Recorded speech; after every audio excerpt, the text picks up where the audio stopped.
a mirror for an organization as to its competence as an organization around diversity, equity, and inclusion, and where it has areas for improvement. And so I was thinking about that in the context of education. How can a similar tool be used to assess an educational institution's positionality, if you will, around equity and inclusion? And diversity, if that's a question you want to ask, like a programmatic question. But I think our question that has brought us to the table is around equity and inclusion. So actually, I wonder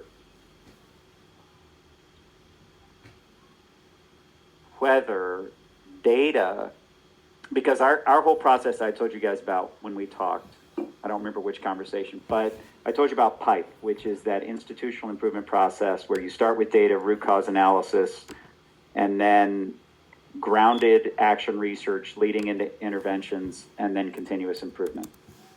So when I think about that as a process, data is always the entry point.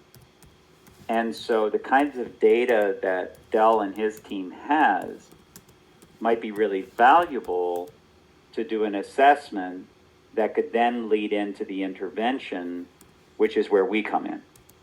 To say, okay, so you got the data, you got the equity gaps, you know what those gaps are. This gives you your you want to get a sense of your post after this intervention to see whether what you've done is actually making an effect. And so this is part of your intervention. Does that make sense?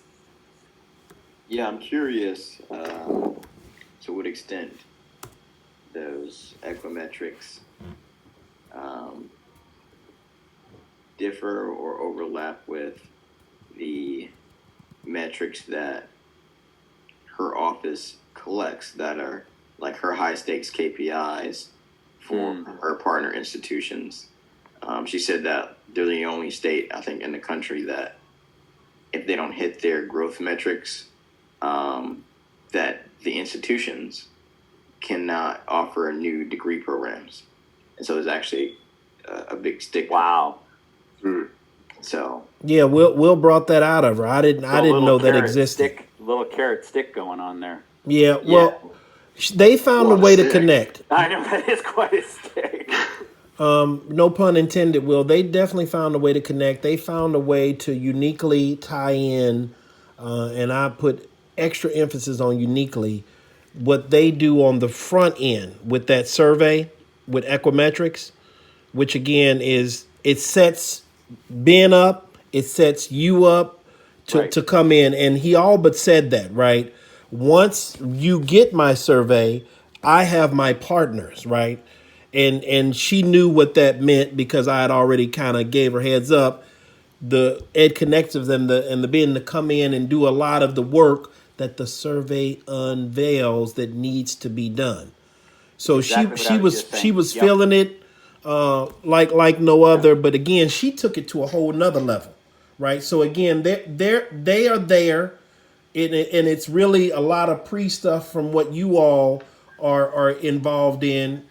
It kind of can relate because it opens up the floodgates for you to come in and do a lot of the cleanup work.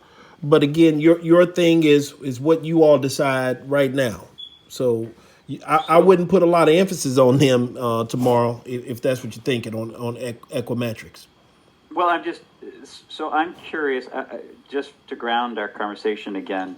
When I went back, and I've read this a couple times now, Al, just to make sure that I'm drilling in, it appears that these are all student affairs folks.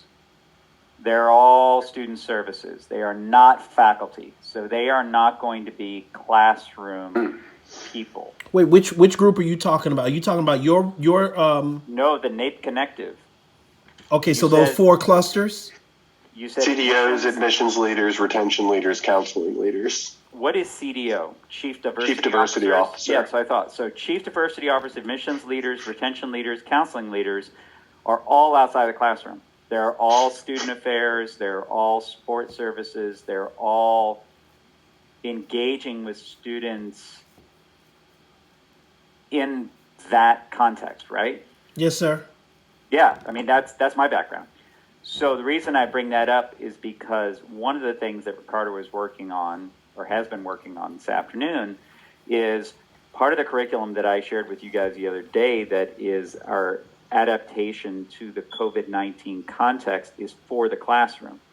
Well, that's not going to be relevant, but the principles are absolutely relevant. So it's gearing that appropriately to the audience that we'll be working with. And what I'm curious, Will and Mark, is how Ed Connective comes in working with people outside the classroom and equipping them with tools to think through how to use technology to support students. So, I have some thoughts. I tried to do some probing today on my call with Dawn about the stakeholders she most commonly interacts with and that are in her purview. Because I know in the PPPP that Al made some suggestions about potential stakeholders, but they're suggestions. And so it wasn't like a hard and fast. And so when I spoke with her, she mainly said that like there are, I think, 8 or 9 main chief diversity officers, the equivalent of those. I think she called them institutional reps, but it's the same thing, that are kind of under her purview. And now what happens is, well, before COVID, once a quarter, these chief diversity officers would come together for this meeting. In this meeting was where